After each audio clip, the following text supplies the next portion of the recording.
ግሮሰሪ ስታገኝ መቅደሱን ተረሳው ይሆን? ልጅ ስትወልዱ እግዚአብሔር ማምለክ ትታችሁ ልጆቻችሁን እያመለካችሁ ይሆን? ልጆች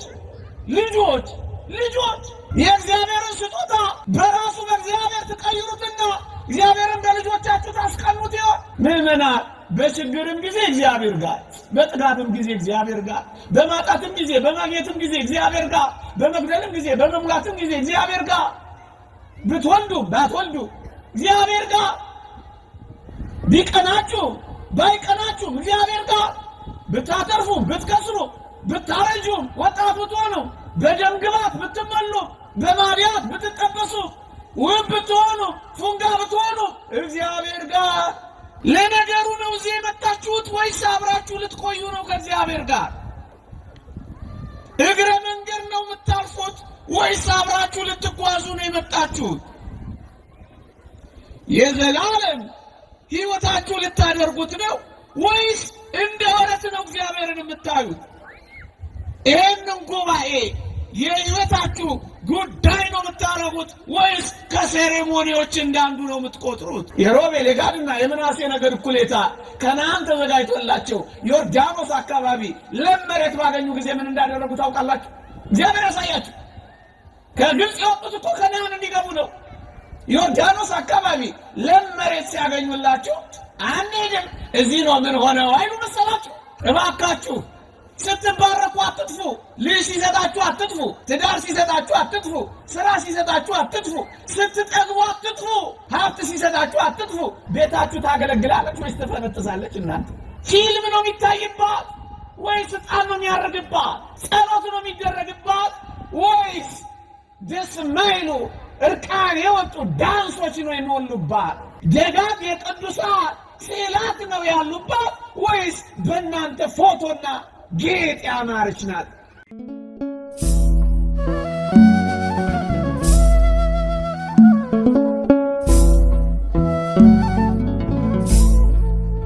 በስመ አብ ወወልድ ወመንፈስ ቅዱስ አሃዱ አምላክ አሜን። ክቡራን ሊቃውንተ ቤተ ክርስቲያን፣ አበው ካህናት፣ መምህራነ ወንጌል፣ ዘማሪያን፣ የተወደዳችሁ ምዕመናንና ምዕመናት እንዲሁም ሕፃናት እንደምን አመሻችሁ? እንደምን ሰነበታችሁ? አሜን። በቸርነቱ የጠበቀን በአጸደ መቅደሱ የሰበሰበን ስሙን እንድንጠራ ቃሉንም እንድንሰማ ይረዳን የአባቶቻችን አምላክ የእኛም አምላክ ልዑል እግዚአብሔር ዘላለማዊ ስሙ የተመሰገነ ይሁን።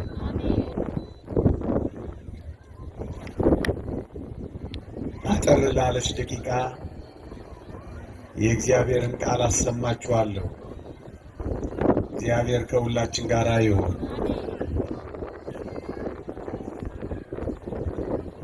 የምንማርበት የትምህርታችን ርዕስ አብርሃም የሚል ይሆናል። እዛ አካባቢ ያሉ ሕፃናትን ትንሽ ደቂቃ ብታስታግሱልን፣ ከጀርባቸው ያሉ ምዕመናን የእግዚአብሔርን ቃል መስማት እንዲችሉ የሰንበት ትምህርት ቤት ተማሪዎችና አስተባባሪዎች ለ15 እና ለ20 ደቂቃ ትንሽ ረክተው እንዲቀመጡ አድርጉልን።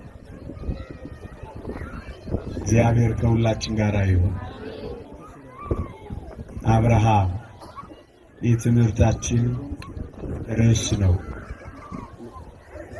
ብዙዎቻችን የምናውቀው ርዕሰ አበው አብርሃም ነው። የአብርሃምን ሕይወት ምክንያት አድርገን ጥቂት ሐሳቦችን ለ15 ለ20 ደቂቃዎች እንሰማለን። አብርሃም በ75 ዓመቱ ከኢራን እስከ ከነዓን እግዚአብሔር ውጣ አለው። ረዥም መንገድ ነው የሄደው ወገኖቼ፣ ያውም በስተርጅና ነው የሄደው። ወገኖቼ እግዚአብሔርን የሚፈልግ ሰው ረዥም መንገድ ይሄዳል። እግዚአብሔርን ማግኘት የሚፈልግ ሰው ከእግዚአብሔር ጋር ብዙ ቆይታ ይኖረዋል። ረዥም መንገድ እንዲሄድ ያደረገው ወገኖቼ እግዚአብሔርን በረዥም ርቀት እግዚአብሔርን በብዙ ጎዳና እንዲያውቀው ብሎ ነው። ወገኖቼ ክርስትና አጭር ቆይታ አይደለም፣ ረዥም ነው መንገዱ። እስከ መንግሥተ ሰማያት ነው መንገዳችን። ወገኖቼ ክርስቲያን የሆነው ረዥም ርቀት ለመጓዝ ነው። ከእሱ ጋር ብዙ ዘመን ለመቆየት ነው። ለዚህ ነው ነቢዩ ኤልያስንም መንገድህ ሩቅ ነው ያለው። ምዕመናን መንገዳችን አጭር አይደለም፣ ሩቅ ነው። መንገዳችን ቅርብ አይደለም፣ ረዥም ነው። እስከ መንግሥተ ሰማያት ነው፣ እስከ ቅድስና ነው፣ እስከ ንጽሕና ነው። እግዚአብሔርን በትንሽ ጊዜ ቆይታ አይገኝም። መጥታችሁ ተሳልማችሁ ብቻ ከሄዳችሁ እግዚአብሔርን እንዴት ታውቁታላችሁ? ቁጭ ብላችሁ ካልተማራችሁ፣ የእግዚአብሔርን ቃል ካላጠናችሁ፣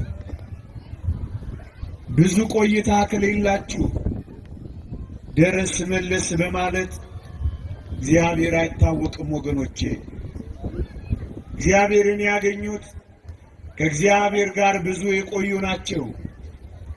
ግድ የላችሁም፣ መንገዳችን ረዥም ነው። አዎ ክንፍ እስክናወጣ ድረስ ነው ክርስቲያን የሆንነው። እጆቻችንን ስንዘረጋ ለጸሎት እጆቻችን እስኪያበሩ ድረስ ነው። ወገኖቼ ክርስቲያን የሆንነው ረዥም ርቀት እንድንጓዝ ነው። በደመና የሚበሩ አሉ። የንፋስ ሹክሹክታ የሚሰሙ አሉ። ረዥም ርቀት በመጓዛቸው ምክንያት የዓለት ብልት የሚመረምሩ አሉ።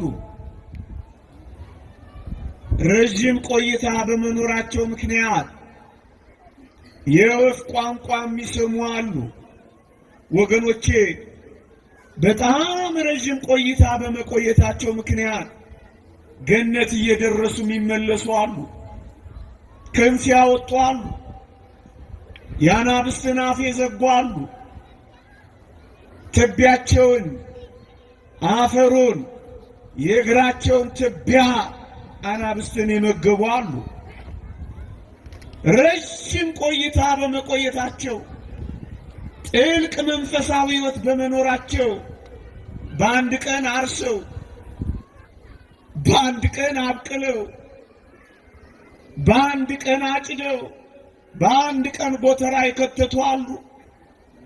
ወገኖቼ ረዥም ርቀት እግዚአብሔርን ጋር በመጓዝ ስላገኙት በትር ያለመለሙ አሉ። ወገኖቼ እግዚአብሔርን ቃል በቃል ያነጋገሩ አሉ። ምን ልንገራችሁ? ረዥም ጊዜ ከእግዚአብሔር ጋር ከቆያችሁ እግዚአብሔርን ታገኙታላችሁ። ደረስ መለስ፣ ያዝ ለቀቅ፣ ገባ ወጣ፣ ነካ ነካ እያረጋችሁ የደርሶ መልስ ሕይወት ካላችሁ በሱባኤ ረዥም ጊዜ፣ በጸሎት ረጅም ጊዜ፣ በአገልግሎት ረጅም ጊዜ፣ በማስቀደስ ረጅም ጊዜ ካልቆያችሁ እንዴት እግዚአብሔርን ታገኙታላችሁ?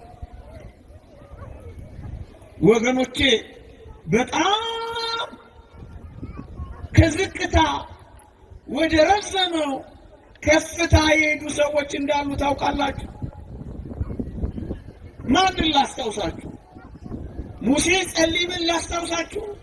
ወገኖቼ ኪስ አውላቂ፣ ማጅራት መቺ፣ ደረጃ አንድ ወንበዴ የነበረው ሰው ሰይፍ እየሰነዘረ ደም ያፈስ የነበረ ሰው በመጨረሻ ሕይወቱ ምን እንደሆነ ታውቃላችሁ?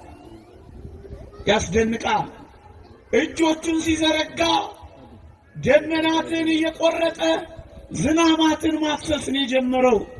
አያችሁ፣ በገድል ተቀጠቀጠ፣ በትሩፋት በረታ፣ ዝናማትን የሚያመነጭ ሆነ።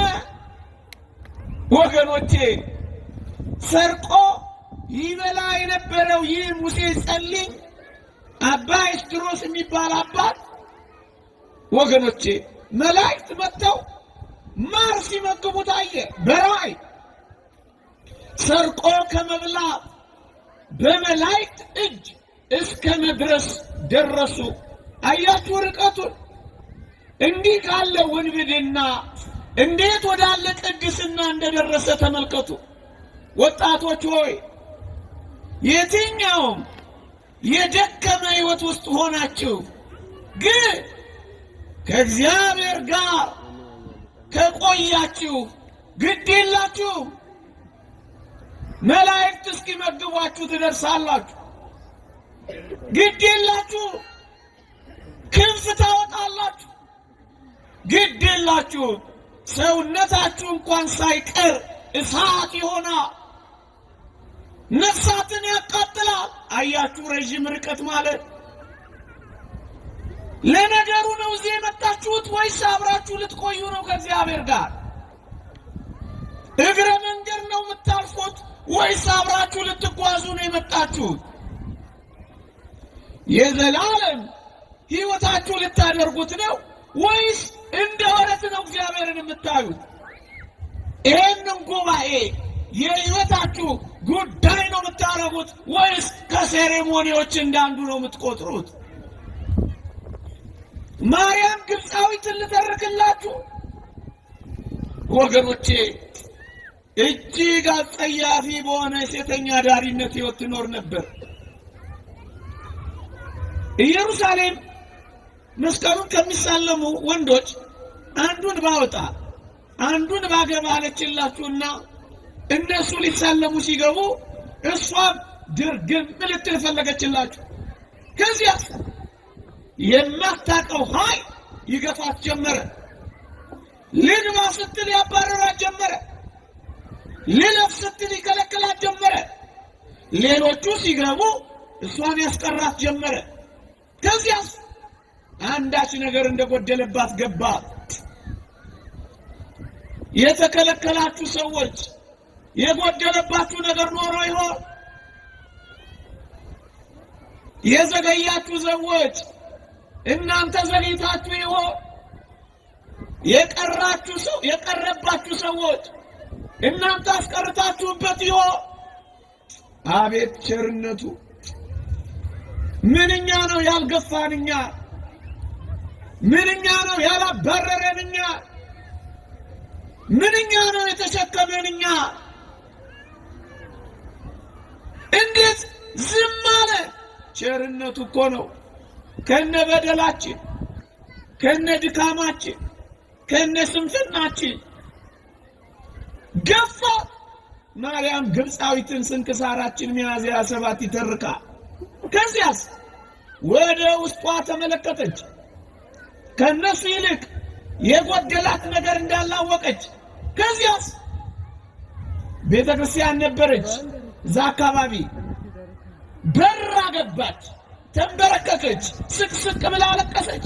ጌታ ሆይ እንደ ከፈትክላቸው ብትከፍትልኝ፣ እንዳስገባቸው ብታስገባኝ፣ እንደ ጎበኛቸው ብትጎበኘኝ ዮርዳኖስ በረሃ ወድቄ አመልክሃለሁኝ አለች። ምታምር ውብ ሴት ነበረች። ግንስ ይህን ብላ ስቅስቅ ብላ አልቅሳ ስዕለት ተስላ ስትሄድ ጊዜ እግዚአብሔር ከፈተላት። የሚያባረርላትን አስቀራ። ምዕመና የሚያባረሩንን እንዲያስቀርልን እኛ እናልቅስ ባካችሁ። ምድር የተደፋባችሁ የመሰላችሁ ቀና ማለት እንድትፈልጉ እናንተ መጀመሪያ በሕያው እግዚአብሔር ፊት ተንበርከኩ። ስታለቅስ ጊዜ ተከፈተ፣ ስትንበረከክ ጊዜ አቆማ፣ ስትሰጥ ጊዜ ሰጣት። ከዛስ በጣም ነው የሚደንቃችሁ። ስዕለቷን ለመፈጸም ዮርዳኖስ በረሃ ወረደችላችሁ። ዮርዳኖስ በረሃ ወደቀች። ያቺን የምትመስል የምታምር ሴት 40 ዓመት ሙሉ ዮርዳኖስ በረሃ አያችሁ። ረጅም ርቀቱ ምን ሆነች መሰላችሁ? ባጭሩ ያ ያማረ መልኳና ፊቷ ይላል ታሪኩ እሳት እንደለበለበው ዛፍ መሰለ ይላል። ሰውነቷ ተቃጠለ። ያ ጌጧ፣ ያ መስቀርቀሯ፣ ያ ማማሯ ወየባ ልብስ እንኳን ላይዋ ላይ አለቀ። እሳት ፀሐይ ስለሚበላው እርቃኗን ቀረችላችሁ። አቤት ከድምቀት እንዲህ ካለ ድምቀት እንዴት ወዳለ ራቁትነት! አያችሁ ርዝማኔውን። ምን ፈቀቅ ብለሃል ወንድሜ ሆይ? ምን ፈቀቅ ብለሻል እህቴ?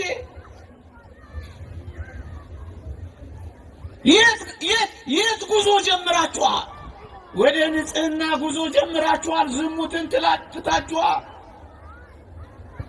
ወደ መስጠት ደርሳችኋል። ንፉግነትን ትታችኋል። ረጅም ርቀት። ከዛስ በጣም ይገርማችኋል። አባት ዞሲማስ የሚባል አባት ሁል ጊዜ ዮርዳኖስ ማዶ አካባቢ ይኖር ነበር። ሁል ጊዜ ጸሎት ይጸልያል። ምን እያለ? ጌታ ሆይ በረሃ ካሉት ከወዳጆቼ እባክህ አንዱን እያገናኘኝ ይባርከኝ እያለ ይጸልይላቸዋል። አንድ ቀን ዮርዳኖስ በረሃ አካባቢ ሲዘዋወር የሆነ ነገር ውልባ ይለው መሰላችሁ። ከዛስ መናፍስ አጋንንት መስለውት በስመ ሥላሴ አማተበ። ነገር ይዋሪድ አለው። ከዛስ ይሄማ አለ ከቅዱሳን አባቶች አንዱን እግዚአብሔር ሊገልጥልኝ ቢሆን ዋለና ተከተለው። ስትሄድ ሲከተላት አንዱ ዋሻ ውስጥ ጥልቅ አለችበት። ሴት ትሁን ወንድ ትሁን አያውቅም፣ ብቻ በረከት ፈልጓል። አቤት ዋሻው አጠገብ ቆምና አባቴ ሆይ ዛሬ በረከትህን እሻለሁ፣ እግዚአብሔር ስለምነው አንተን ገልጦልኛል፣ ውጣና ባርከኝ እያለ ይለምን ጀመር። አንድ ድምፅ ሰማ። ምን የሚል ድምፅ? አባት ዞሲማስ ሆይ እኔ ሴት ነኝ፣ በዚያ ላይ እርቃኔን ነኝ፣ በፊትህ መቆም አልችልም፣ መጎናጸፊያ ላክልኝ አለችው። ምን አለችው? ኧረ እሱን አይደለም ምን የምፈልገው፣ አባት ዞሲማስ ሆይ ብላ ስሙን ጠራችው። ታውቀው ነበር። 40 ዓመቷ በረሃ ኮረደች። ስምን ያውቁታል ከፈለጉ። ስሙን ስትጠራው ደነገጠ። ብርክ ያዘው። ቶሎ አለና መጎናጸፊያውን ወረወረላት። እርቃኗን ነበረቻ። ከመስቀርቀር እንዲወዳለ ምስኪንነት ጉስቁልና ረጅም ርቀት ነው። ያስፈራራችሁ አይደለም፣ ቴሮሪስቶኛ አይደለም። የረጅምነቱ ርቀት ጥልቀት፣ የመውደዳቸውን ምጥቀት ላሳያችሁ ፈልጌ ነው። አካላቸውን እስኪተዉ ድረስ ገንዘባቸውን መሰለ። አሁን ገንዘባችሁን አምጡ የምትባሉት ለራሳችሁ እኮ ነው፣ ለመቅደሳችሁ፣ ለመቁረቢያችሁ። ለመባረኪያችሁ ወደ ሰማይ ለመሄዳችሁ እኮ ነው አሁን ስሩ የምትባሉ።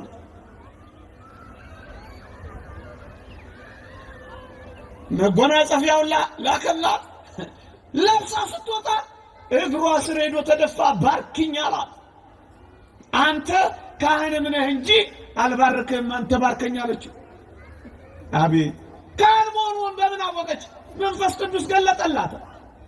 ወገኖቼ እኛ ጋር ያለው ኔትወርክ ነው። እሱም አልፎ አልፎ ነው አለ። መንፈስ ቅዱስ አለ። ዋናው ኔትወርክ ተገናኝቷል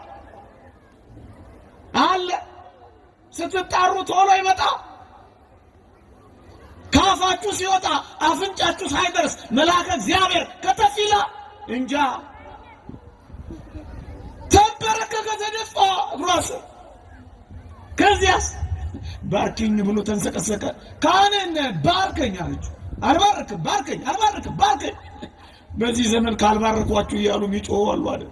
ሳይሰጣቸው እንደተሰጣቸው ትዕቢተኞች፣ ግብዞች። አንዳንድ ደፋሮች አሉ ደግሞ ረክሳችኋል የሚሉ። እግዚአብሔር ይቅር ይበላቸው። አልባርክም፣ ባርከኝ አለችው። ከዚያስ እሺ አብረን እንጸልይ አላት። እሷ ፊት እሱ ከኋላ ሆኖ ጸሎት ጀመሩላችሁ። እጆቿን ዘርግታለች። ገና ጸሎት እንደጀመረች አንድ ክንድ ከስንዝር ከመሬት ከፍ አለች። አባ ዞሲማስ ግንባሩን ቀበረና ያለቅስ ጀመረ። ምክንያቱም እሱን ግራቪቲ ጥርቅም አድርጎ ይዞታል። እሷስ ግራቪቲ ያዛት፣ እናንተ ፊዚክስ ያዛት፣ ቡያንት ፎርስ ያዛት፣ ዲስፕሌስመንት ፎርስ ያዛት። ምንድነው ግራቪቲ?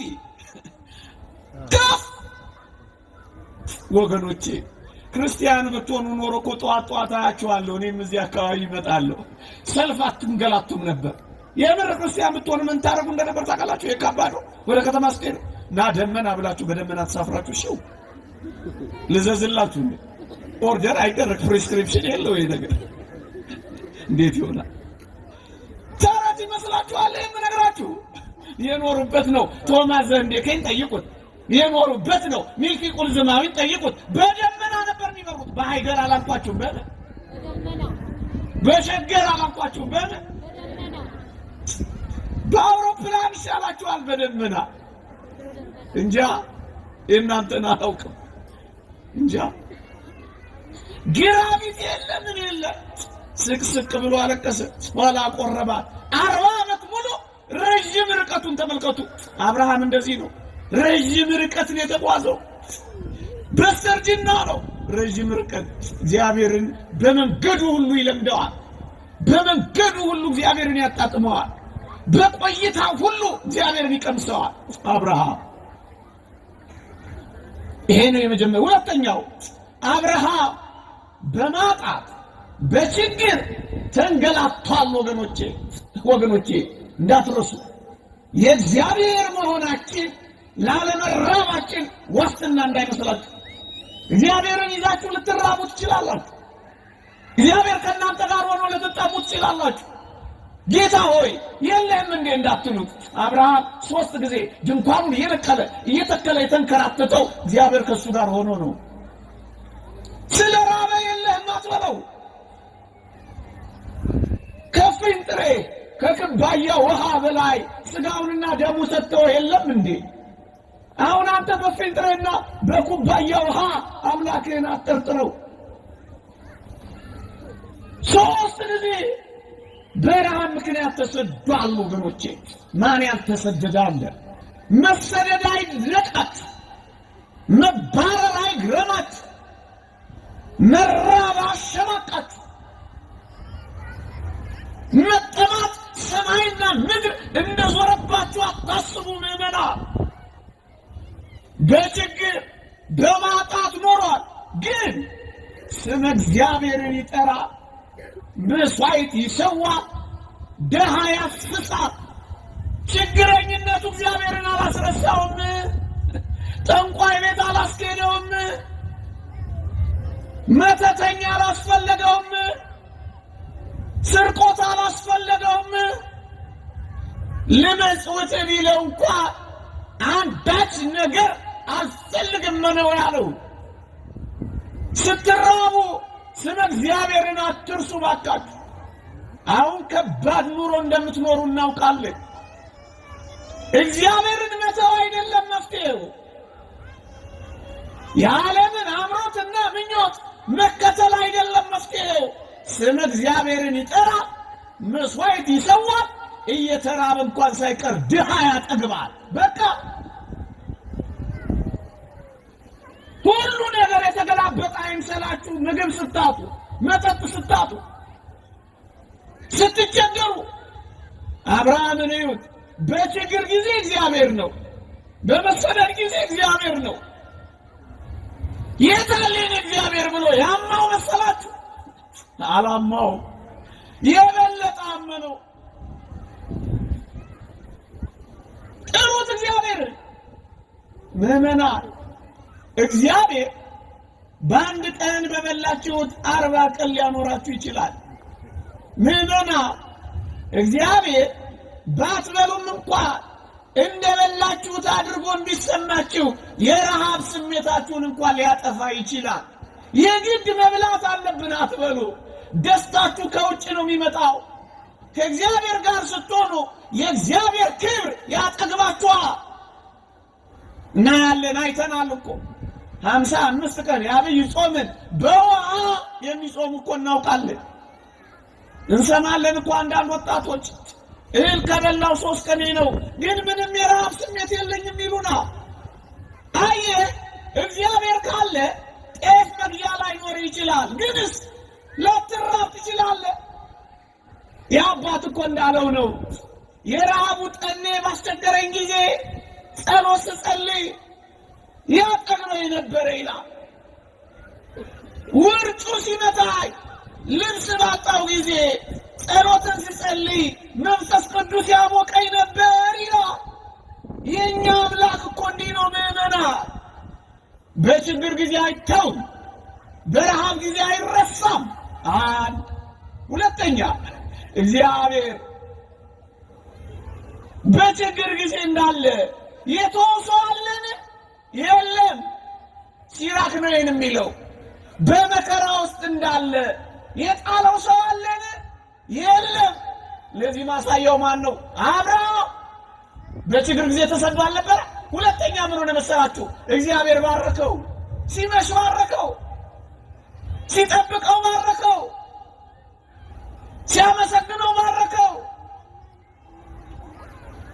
እየጨመረ እግዚአብሔርን ሲወደው በከብት መንጋ በብር በወርቅ ባረከው ይላል።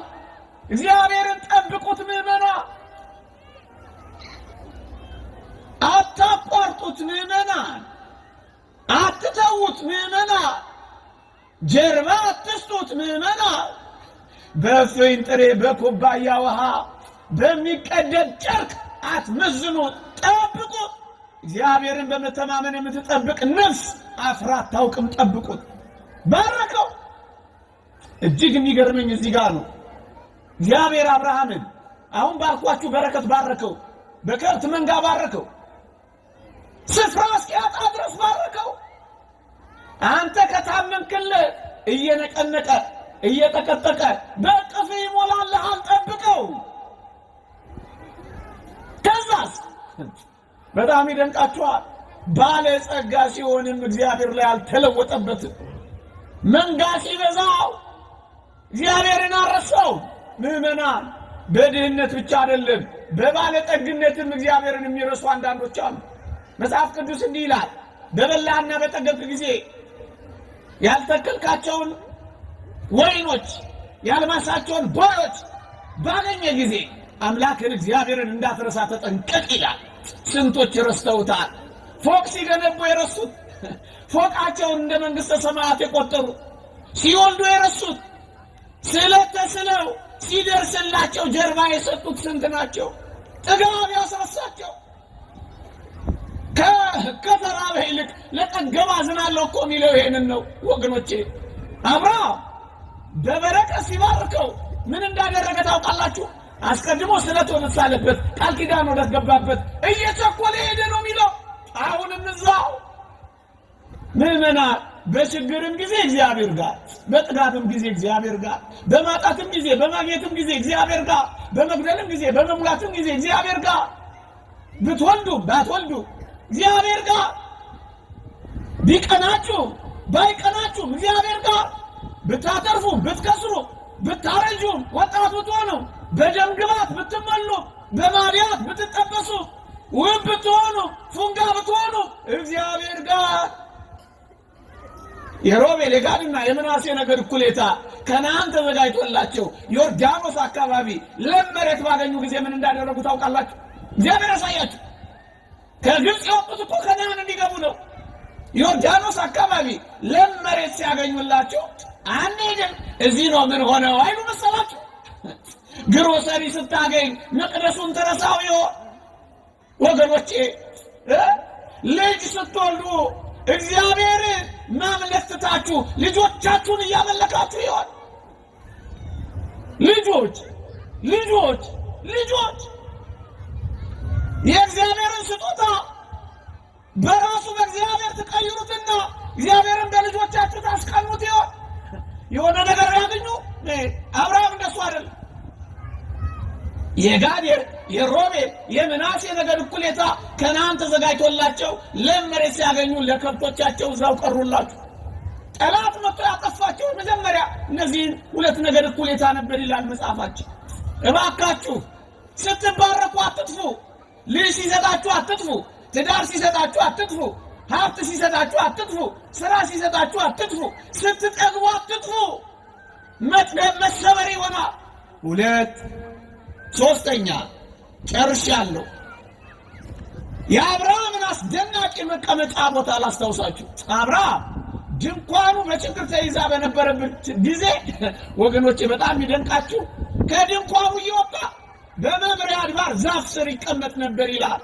ሁሉ ጊዜ ዛፍ ስር እየተቀመጠ ድሃ ያስስ ነበር ይላል። ወገኖቼ ከእናንተ ድንኳን በላይ አሁን የምትተክሏት ድንኳን ስሩ። ከእናንተ ውብ ቤት በላይ አሁን ያለችው መቅደስ ውብ ናት። ውጡ ከድንኳናችሁ፣ ውጡ ከታሰራችሁበት ልጆቻችሁ ውጡ። አብርሃም ከድንኳኑ እየወጣ በመምሬ አድባር ዛፍ ስር እየተቀመጠ እግዚአብሔርን ያሰላስ። አንድ ግብፃዊ ልጅ ሲተረጉም ምን ይላል? ዛፉ ስር መቀመጡ ይላል በተዘክሮተ እግዚአብሔር መስቀሉን እያየ መኖሩ ነው። ቁስሎቹን እያየ መኖሩ ነው። ሕማሙን ማስታወሱ ነው። ወገኖቼ ከቤታችሁ ወጣ እያላችሁ ወደ መቅደስ ገስግሱ ባካችሁ። ዘውትር እግዚአብሔርን በመፍራት ኑሩ። ልዑልን የሚያሰላስል አእምሮ ይኑራችሁ። ከባቢ አየራችሁ በሚያመጣው የዘረኝነት ወሬ አእምሮአችሁን አትሙሉት። ክፉ ድምፅ አትስሙበት። ዘውትር መስቀሉን በልባችሁ ትቀኑ። በህሊናችሁ ተመሰጡ። ቁስሎቹን አስቡ። ወገኖቼ ማንም ሆኑ ማን ዘውትር እግዚአብሔርን በፊታችሁ አድርጉት ይላል አባት ጦስ። እግዚአብሔርን ነው የሚያስቀድመው። መቀመጫው ቁስሎች መስቀሉ ነው። ወጣቶች ይሄን ካሰባችሁ ታሸንፋላችሁ። ሶስተኛ አራተኛና የሚደንቅ ነገር ልንገራችሁ። እንዲህ ባለ ጉድለት ውስጥ ልጅ የላቸው፣ እርጅና ተጭኗቸዋል። አብርሃም 99 ሚስቱ 90 ዓመት ሆኗታል። እግዚአብሔር ቃል ኪዳን ገብቶላቸዋል። እየሰማችሁ ይላል። ምን ብሎ? የሰማይ ከዋክብትን ትቆጥራቸው እንደሆነ ቁጠራቸው፣ የምድርን አሸዋ ትቆጥራቸው እንደሆነ ሞክራቸው፣ ዘርህን እንደዚያ አበዛዋለሁ ብሎ ነበረ። ግንስ እግዚአብሔር ልጅ ሳይሰጣቸው 99 ዓመት ሆናቸው። እንዴት ይደንቃል! ግን ያመልኩታል። ይቅርብ፣ ምንም ነገር ይቅርብህ። እግዚአብሔር ብቻ ይኑርህ። እሱ መጥቶ የሚሰጥ ስጦታ ከእግዚአብሔር የሚለይ ከሆነ ግድ የለም፣ እግዚአብሔር ያዘግየው። ምዕመናን ግን በጣም ይደንቃችሁ። እኔ እዚህ ጋር የሚመስጠኝ ምን እንደሆነ ታውቃላችሁ? እሱ አገልግሎቱን አላቋረጠም። ሚስቱም አልነዘነዘችውም። በጣም ነው የሚደንቃችሁ። እንዴ አይ አንተ እግዚአብሔር እያለች ሚስቱ ሳራ አላማችሁም። ቃል ኪዳኔ የታል እያለች አልወተወተችውም። ስቃይ አላበላችሁም። አቤት እናንተ ሚስቶች ሆይ! ሰው የሚሰራው ልጅ የሚሰጠው እግዚአብሔር ነው። ባል ከየት ያመጣልና ነው መከራ የምታበሉት? ማህፀንን የሚከፍተው ጽንስን የሚፈጥረው ደምን የሚያረጋው አጥንትን የሚሰካው እግዚአብሔር ነው። ሚስት ምን ታርግና ነው የምትጨቀጭቀው? የለም ጭቅጭቅ እኮ። አንድ ቀን የተጣሉት በምን እንደሆነ ታውቃላችሁ? እሱም ሳራ የተቆጣችው በምን እንደሆነ ታውቃላችሁ? አጋር ከአብርሃም ወለድኩ አለችና ሳራ ናቀቻት። ያን ጊዜ ነው ያስቆጣቻት። ያን ጊዜ ነው ሳራ የተቆጣችው።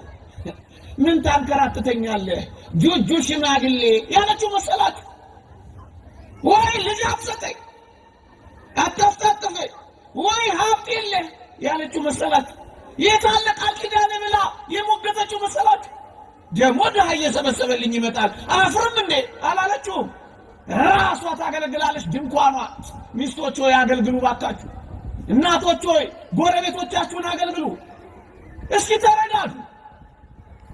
ተስፋ የሚቆርጡ ወጣቶችን ተስፋ ብትሰጡ ኖሮ እንዲህ አይነት ደስ የማይሉ ዜናዎችን አንሰማም ነበር። መፍትሄው እጃችን ላይ፣ ችግሩ አፍንጫችን ስር ነው። መስራት ግን አልቻልንም። የተራቡ ካሉ ሰብሰብ በሉና አሁን ሶስቴ የምትበሉ አንድ ቀንሱና ጉርሱ። ኑሮ ማለት ክርስትና ማለት እኮ እንደዚህ ነው። ይሄው አንድ ኮንዶሚኒየም ውስጥ ተሳሰቡ እንጂ ኦርቶዶክሳውያን። የጠዋት ለማኝ እንኳን ለማታ ድሃ ለማኝ እንዲሰጥ እኮ ታዟል። ጾም የምትጾሙት እኮ አጠራቅማችሁ እንድትበሉ አይደለም፣ እንድትመጸውቱት እኮ ነው። ምዕመናን ድንኳኗን ታገለግላለች፣ ቤታችሁ ታገለግላለች ወይስ ትፈነጥዛለች? እናንተ ፊልም ነው የሚታይባት ወይስ ሕፃን ነው የሚያርግባት? ጸሎት ነው የሚደረግባት ወይስ ደስ የማይሉ እርቃን የወጡ ዳንሶች ነው የሚወሉባት? ደጋግ የቅዱሳን ስዕላት ነው ያሉባት ወይስ በእናንተ ፎቶና ጌጥ ያማረች ናት? ደግሞ ሄዳችሁ ገንጥሉት ማለት አይደለም። ሳራም ታገለግላለች። እናንተ እኔ አንድ የሚደንቅ ነገር ልንገራችሁና ላብቃ። 20 ደቂቃ ብዬ 20 ቀን ላደርገው ነው መሰለኝ። እየሰማችሁኝ ነው? እኔ ሳራ በጣም የምትደንቅ እናት መሆኗን የምታውቁት አቤሜሌክ የሚባል ንጉሥ በስደት ሳሉ በጣም ወደዳትና ወሰዳት። የንጉሱ አገልጋዮች መጥተው ንጉሱ ውበትሽን ወዶታል፣ ሳራ ሆይ ሙቂ፣ ደመቂ፣ አጊጪ፣ ተኳይ ብለው አይነ ዘንዟት መሰላችሁ? ወጣቶች በእናንተ ቋንቋ እትት ነው ምትሉ ነው ምትሉ። ጸጉርሽ ወርዶ ወርዶ ይጠቀልላል እንደ ዘንዶ እያሉ እየሰበኩ ስንቷን ሴት ዘርግፈዋት ይሆን? ሰበኳ ንጉሥ ቤት ሊያስገቧት እኮ ነው። አቤት ምን አይነት ደንቅ ሴት ናት! ምን እንዳለች ታውቃላችሁ? ከንጉሱ ቤተ መንግስት የጁጁ ደሃ ባሏት ድንኳን የመረጠችው። የኃጢአት ህንፃዎች ምን ያደርግላችኋል? እናቱ እህቶቼ፣ ወጣት እህቶቼ ምን ያደርግላችኋል? ሰርቃችሁ የምትከብሩት ምን ያደርግላችኋል? የደም ህንፃ ምን ያደርግላችኋል? የግፍ ህንፃ ምን ያደርግላችኋል? ምን ያደርግላችኋል? ምን ያደርግላታል? ሳራ የእሷ ናፍቆት የባሏ ድንኳን።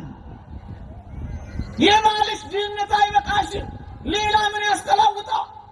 ንጽህና አይሻልሽም? ምን እንዳደረገች ታውቃላችሁ? ሙቂ ገለ ሳራ እኮ ነው የሚተርከው።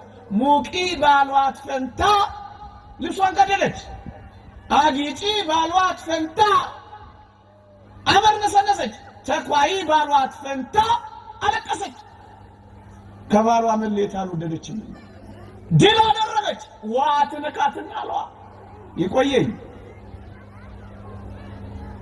እንዲህ ነው ኑሮ፣ እንዲህ ነው ጽናት። ኋላ ላይ ሥላሴ የተገለጡለት ምዕመናን ይመጣል።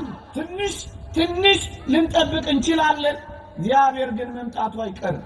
እውነት ሐሰት እውነት ሐሰት እውነት ሐሰት አዎ በሰርጅና ልጅ አስተቀፈው ከሞተ ማንጸኗ ከሞተ ድንጋይ ከሆነ በኋላ እግዚአብሔር አለመለመው ይችላል አይችልም ይችላል አይችልም አደረገው እግዚአብሔር ይቆይ